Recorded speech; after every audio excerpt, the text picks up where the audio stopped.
নমস্কার বন্ধুরা, আমার চ্যানেলে আপনাদের সকলকে স্বাগত। আজকে আমি আপনাদের সাথে শেয়ার করছি মাগুর মাছের ঝোল এই রেসিপিটা।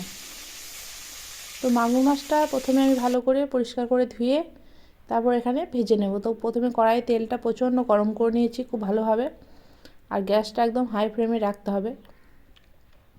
মাগুর মাছ ভাজার সময় মাছে আমি হলুদ মাখিয়ে নিই না, তাহলে প্রচণ্ড মাছ ভাজার সময় ফুটে যায়। তো তাই ওপরে একটু হলুদ ছিটিয়ে নিলাম আর সামান্য লবণ দিয়ে দিয়েছিলাম। তো এখন মাগুর মাছগুলোকে হালকা করে ভেজে নেব, খুব বেশি ভাজবো না, তাহলে এর টেস্টটা নষ্ট হয়ে যাবে। আর এটা বেশ বড় সাইজেরই ছিল মাগুর মাছটা। তো কড়াইতে যে অল্প একটু তেল ছিল ওর মধ্যে দিয়ে দিলাম 5 ফোড়ন আর আলু মোটা মোটা করে কেটে রাখা আছে সেই আলুটা, আর দিয়ে দিলাম একটা টমেটো কুচি। তো এখন এটাকে খুব ভালোভাবে ভেজে নেব। আলুটা ভাজার সময় এর মধ্যে দিয়ে দেব লবণ, স্বাদ মতো লবণ দিয়ে দিলাম, তাহলে আলুটাও তাড়াতাড়ি সিদ্ধ হয়ে যাবে আর টমেটোটাও এর মধ্যে মিশে যাবে।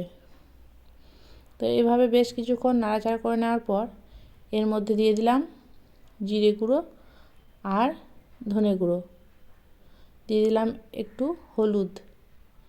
তো মশলাটা একটু ভাজা ভাজা হয়ে গেলে এর মধ্যে দিয়ে দিলাম আদা, পেঁয়াজ, রসুন আর কাঁচা লঙ্কা পেস্ট, খুব অল্প পরিমাণে। তো সেটা দিয়ে ভালোভাবে আলুটাকে আমি কষিয়ে নেব। আলুটা কষানো হয়ে গেলে এর মধ্যে দিয়ে দেব হালকা গরম জল।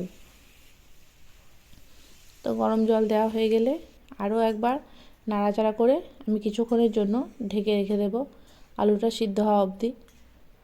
তা আলু ফুটে গেলে, আলুটা সিদ্ধ হয়ে গেলে আমি তারপর মাছগুলো দেব।